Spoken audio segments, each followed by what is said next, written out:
हर हर शंकर, जय जय शंकर। झीलों की नगरी उदयपुर से लगभग 80 किलोमीटर झाडोल तहसील में आवड़गढ़ की पहाड़ियों पर भगवान शिव का एक प्राचीन मंदिर स्थित है, जो कि कमलनाथ महादेव के नाम से प्रसिद्ध है। पुराणों के अनुसार इस मंदिर की स्थापना स्वयं लंकापति रावण ने की थी। ये वही स्थान है जहां रावण ने अपना शीश भगवान शिव को अग्निकुंड में समर्पित कर दिया था, जिससे प्रसन्न होकर भगवान शिव ने रावण की नभी में अमृत कुंड स्थापित किया था। इस स्थान की सबसे बड़ी विशेषता ये है कि यहाँ भगवान शिव से पहले आज भी रावण की पूजा की जाती है, क्योंकि मान्यता यह है कि शिव से पहले यदि रावण की पूजा न की जाए तो सारी पूजा व्यर्थ होती है। कमलनाथ महादेव की कथा। एक बार लंकापति रावण भगवान शंकर को प्रसन्न करने के लिए कैलाश पर्वत पर पहुंचे और तपस्या करने लगे। उसके कठोर तप से प्रसन्न हो भगवान शिव ने रावण से वरदान मांगने को कहा। रावण ने भगवान शिव से लंका चलने का वरदान मांग डाला। भगवान शिवलिंग के रूप में उसके साथ जाने को तैयार हो गए। उन्होंने रावण को एक शिवलिंग दिया और ये शर्त रखी कि यदि लंका पहुंचने से पहले तुमने शिवलिंग को धरती पर कहीं भी रखा तो मैं वहीं स्थापित हो जाऊंगा। कैलाश पर्वत से लंका का रास्ता काफी लंबा था। रास्ते में रावण को थकावट महसूस हुई और वह आराम करने के लिए एक स्थान पर रुक गया और न चाहते हुए भी शिवलिंग को धरती पर रखना पड़ा।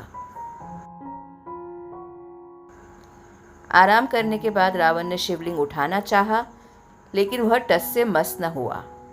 तब रावण को अपनी गलती का एहसास हुआ और पश्चाताप करने के लिए वह वहीं पर पुनः तपस्या करने लगा।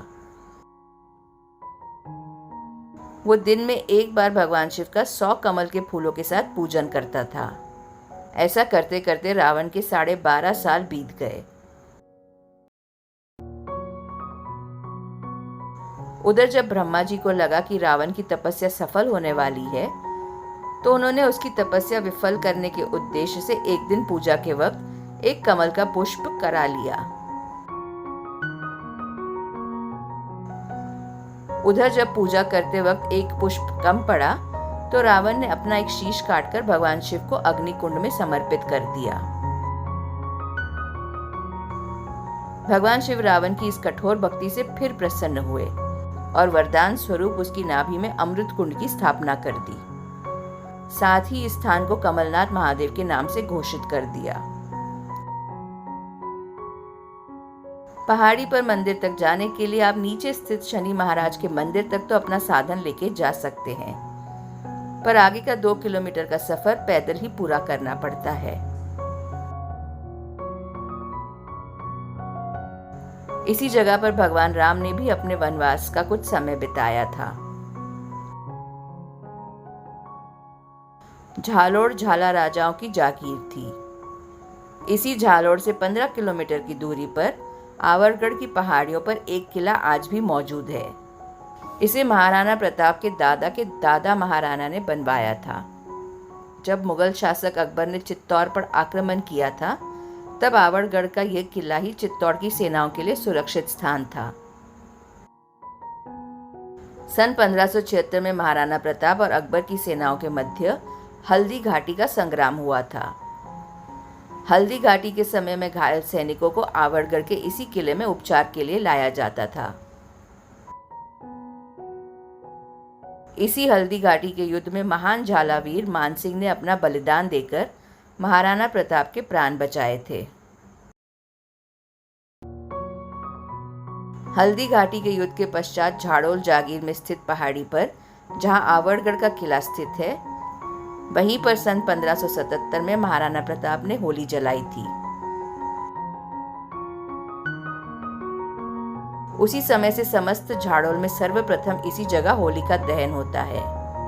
आज भी प्रतिवर्ष महाराणा प्रताप के अनुयायी झाड़ोल के लोग होली के अवसर पर पहाड़ी पर एकत्र होते हैं, जहां कमलनाथ मंदिर के पुजारी होली का दहन करते हैं।